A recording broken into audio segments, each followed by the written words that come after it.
नाजरीन आदाब। मौरखा 18 दिसंबर 2023 मुताबिक 4 जमादी सानी 1445 हिजरी के अवधनामा वाइस एडिशन में आपका खैर मकदम है। पेश खिदमत है अवधनामा में शाये खास खबरों की तलखीस। वजीर आजम नरेंद्र मोदी 2 रोजा दौरे पर अपने पार्लिमानी हल्के वाराणसी पहुंचे और पहले दिन विकसित भारत संकल्प में हिस्सा लिया। उन्होंने एक भारत श्रेष्ठ भारत के तहत नमो घाट पर तमिल संगम के दूसरे मरहले का इफ्तिताह भी किया। इसके अलावा कन्याकुमारी वाराणसी तमिल संगम ट्रेन को हरी झंडी दिखाई। वजीर आजम नरेंद्र मोदी ने कहा कि अगर 140 करोड़ शहरियों ने मुल्क को आगे ले जाने का अज़्म कर लिया तो साल 2047 तक यकीनन हिंदुस्तान एक तरक्की याफ्ता मुल्क होगा। उन्होंने कहा कि सबसे अहम काम जिस पर सबसे ज्यादा तवज्जो दी जानी चाहिए वो ये है कि सरकारी स्कीमों का फायदा उन अफराद को मिले जिनके लिए वो बनाई गई है। वजीर आजम ने बिलाखिर 13 दिसंबर को लोकसभा में होने वाले गैर मामूली वाकयात पर अपनी खामोशी तोड़ते हुए पार्लियामेंट की सिक्योरिटी चूक को तशवीशनाक और संगीन मामला करार दिया और कहा कि अपोजिशन को इस मामले पर तनाज़ा नहीं खड़ा करना चाहिए। उन्होंने एक हिंदी रोजनामा के साथ एक इंटरव्यू में कहा कि पार्लियामेंट की सलामती की खिलाफ वर्जी की संगीनी को कम नहीं समझा जाना चाहिए और इसके लिए गहराई में जाना जरूरी है कि इसके पीछे कौन लोग हैं। उन्होंने सुप्रीम कोर्ट में कश्मीर को खुसूसी दर्जा देने वाले आईन के आर्टिकल 370 को मनसूख करने के अमल को दुरुस्त करार दिए जाने पर वजीर आजम मोदी ने लोगों को इस मामले पर सियासत करने के खिलाफ खबरदार किया और कहा कि कायनात की कोई ताकत अब आर्टिकल 370 को वापस नहीं ला सकती। इसराइल में 7 अक्टूबर के हमलों के 2 माह गुजरने के बाद भी यरगमारियों की रिहाई यकीनी न होने के बढ़ते हुए दबाव के दरमियान इतवार को गजा पट्टी पर ताजा हमले किए गए। वजीर आजम बेंजामिन नेतन्याहू को हफ्ते के रोज यरगमारियों के रिश्तेदारों के एहतजाज का सामना करना पड़ा। इसी दौरान नेतन्याहू ने हफ्ते के रोज सहाफियों को 3 यरगमारियों की हलाकत के बारे में बताते हुए कहा कि गहरे दुख के साथ मैं वाज़ेह करना चाहता हूँ कि यरगमारियों की वापसी और दुश्मनों पर फतेह हासिल करने के लिए फौजी दबाव जरूरी है। वहीं हमास ने हफ्ते के रोज कहा कि वो यरगमारियों के तबादले पर उस वक्त तक बातचीत नहीं करेगा जब तक कि इसराइल गजा पट्टी में अपनी फौजी मुहिम खत्म नहीं कर देता। राजस्थान में जीत के बाद बीजेपी ने भजन लाल शर्मा को वजीर आला और दिया कुमारी के साथ प्रेमचंद बेरुआ को नायब वजीर आला बनाया है, लेकिन जयपुर के एक वकील ओम प्रकाश सोलंकी ने दोनों नायब वज़ीर आला के खिलाफ अदालत में PIL दायर की है। वकील ओम प्रकाश सोलंकी का कहना है कि आईन में नायब वजीर आला जैसा कोई ओहदा नहीं है, ये एक सियासी ओहदा है और गैर आईनी है। वाज़ेह है कि जुमे को जयपुर के अल्बर्ट हॉल के सामने मुनक़िदा हलफ बर्दारी के प्रोग्राम में गवर्नर कलराज मिश्रा ने भजन लाल शर्मा को वजीर आला और दिया कुमारी व प्रेमचंद बेरुआ को नायब वजीर आला के ओहदे का हलफ दिलाया था, जिसके बाद दोनों वज़ीर आला ने एक ही दिन अपना चार्ज भी संभाल लिया। पहली बार मरकज समेत 15 रियासतों की हुकूमत में एक भी मुस्लिम वजीर नहीं होगा। इनमें आसाम, गुजरात और तेलंगाना जैसी बड़ी रियासतें भी शामिल है जहां मुसलमानों की आबादी 45 लाख से ज्यादा है, जबकि मुल्क में मुसलमानों की आबादी तकरीबन 14% है। 5 रियासतों में हालिया इंतखाबात के बाद हुकूमत साजी के अमल में मुसलमानों की शिरकत यकीनी दिखाई नहीं दे रही है। कांग्रेस के ज़ेर इक़्तिदार तेलंगाना में भी काबीना में तौसीह हो गई है। तेलंगाना में पार्टी ने तमाम मसाइल को सुलझा लिया, लेकिन एक भी मुसलमान को वजीर नहीं बनाया गया है। Deputy chief minister Shri Keshav Prasad Maurya की सदारत में हफ्ते को कलेक्ट्रेट ऑडिटोरियम सोनभद्र में तरक्याती कामों का जायजा लिया गया। जायजे के दौरान डिप्टी चीफ मिनिस्टर ने चीफ मिनिस्टर हाउसिंग स्कीम के तहत बनाए जाने वाले मकानात की हालत के बारे में जानकारी ली और साथ ही गिराए जाने वाले मकानात की वीडियो क्लिप भी देखी, जिस पर उन्होंने टीम को सराहते हुए हुक्काम को हिदायत देते हुए कहा कि इन मकानात के मुस्तहिकीन को अपनी मेहनत से घर के ऊपर एक कमरा बनाने की तरगीब दी जाए, काम करें ताकि उन्हें रिहाइश मिल सके। सहूलियात के साथ साथ घर देखने में भी खूबसूरत होना चाहिए। क्लस्टर में ज़ेर तामीर मकानात का वक्तन फवाक्तन मुआयना किया जाए और सूरत हाल का जायजा भी लिया जाता रहे।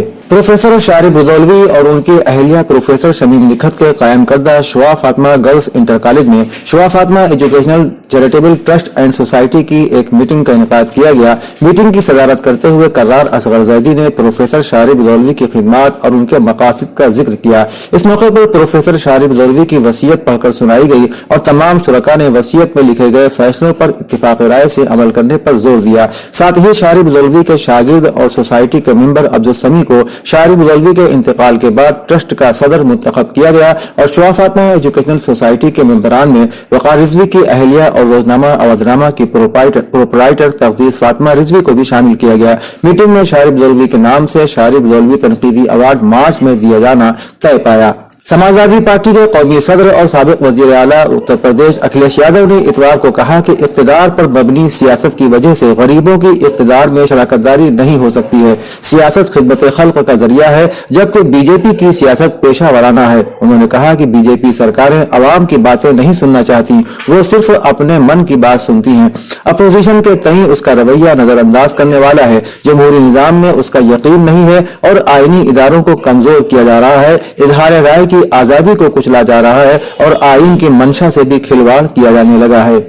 ख्वाजा मोइनुद्दीन चिश्ती लैंग्वेज यूनिवर्सिटी लखनऊ में फार्मा से मुतालिक कोर्सेज के लिए पीसीआई से सेशन 2023-24 के लिए मंजूरी मिल गई है।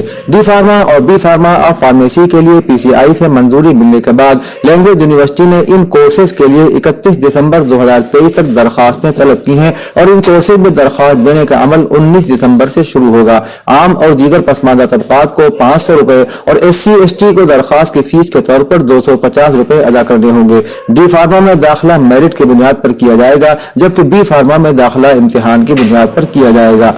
साबिक वजीर आजम और लखनऊ से रुकन पार्लियामेंट आजहानी अटल बिहारी वाजपेयी के यौम पैदाइश के मौके पर गुज़श्ता साल की तरह इस साल भी राजाजीपुरम लखनऊ में अटल सेहत मेले का इनेकाद किया गया। इस प्रोग्राम में लखनऊ महानगर जनरल सेक्रेटरी मोहम्मद अनीस समेत तकरीबन 500 से जायद अक़लियतों ने सेहत मेले में शिरकत की। मेले में खास तौर पर मुस्लिम अक़लियती समाज से ताल्लुक रखने वाली खवातीन की बड़ी तादाद नजर आई। मोहम्मद अनीस ने बताया कि यह तमाम खवातीन ज्यादातर गरीब घरानों से ताल्लुक रखती हैं, जिन्हें इस मेले की सबसे ज्यादा जरूरत थी।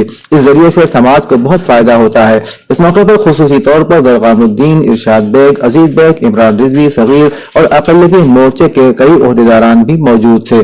अवधनामा के जहानुमा सफ़े के मुताबिक आलमी इदारे सेहत ने गजा के सबसे बड़े अशिफा अस्पताल पर इसराइली बमबारी से होने वाली तबाही को अस्पताल को खून से नहला देना करार दिया है। आलमी इदारे सेहत ने यह बात इतवार के रोज कही। आलमी इदारे सेहत और अक़वाम मुत्तहिदा की एक टीम ने अशिफा को अद्वियात और दूसरी तिब्बी इमदाद की फराहमी मुमकिन बनाई है। आलमी इदारे की टीम ने लाखों बेघर और नक्ल मकानी का शिकार होने वाले फलस्तीनी अवाम के इस अस्पताल से रुजू करने का जिक्र करते हुए कहा कि इसके अहाते में और आस-पास लोग पनाह के लिए बड़ी तादाद में मौजूद हैं। जब इस टीम ने अशिफा अस्पताल के इमरजेंसी वार्ड का दौरा किया तो इसराइली फौज के हमलों से बनने वाली हालत को सीधे सीधे खूनी गुस्ल का नाम दिया। लीबिया में गैर कानूनी तारिकीन वतन की कश्ती डूबने से 61 अफराद लापता हो गए, जिन्हें हलाक करार दे दिया गया है। रिपोर्ट के मुताबिक कश्ती पर सवार 86 से ज्यादा मुसाफिरों में से 25 अफराद को जिंदा बचा लिया गया, जबकि लापता 61 अफराद को हलाक करार दे दिया गया है। आलमी तंजीम बराए तारिकीन वतन के मुताबिक लीबिया के शुमाल मगरबी साहिल पर कश्ती ऊंची लहरों की जद में आ गई, जिसके नतीजे में बड़ी तादाद में तारिकीन वतन की मौत वाक़ई हो गई। उन्होंने बताया कि कश्ती पर तकरीबन 86 तारिकीन वतन सवार थे, जिनमें खवातीन और बच्चे भी शामिल थे। इनका ताल्लुक नाइजीरिया, गेम्बिया और दीगर अफ्रीकी ममालिक से था। यमन की तहरीक अंसारुल्लाह की सियासी काउंसिल के रुकन मोहम्मद अन्नजीती ने गासिब सहयूनी हुकूमत के फौजी ठिकानों और उस गासिब हुकूमत के बहरी जहाजों के खिलाफ फौजी हमले बंद किए जाने को मुस्तरद करते हुए कहा कि गासिब सहयूनी हुकूमत इन फौजी कार्रवाइयों में पहुंचने वाले नुकसानात को छुपाने की कोशिश कर रही है। उन्होंने कहा कि बहरे अहमर में मकबूजा फलस्तीन जाने वाले बहरी रास्ते तकरीबन बंद किए जा चुके हैं। अंसारुल्लाह के तर्जुमान मोहम्मद अब्दुल सलाम ने कहा कि यमन का मौकिफ तब्दील होने वाला नहीं है और जब तक गजा के खिलाफ जारियत का सिलसिला बंद और उसका मुहासरा और नीज उस इलाके में इंसान दोस्ताना इमदाद वसी पैमाने पर रवाना नहीं की जाएगी, गासिब सहयूनी हुकूमत के बहरी जहाज यमन की मुसल्लह अफवाज के हमलों का निशाना बनते रहेंगे।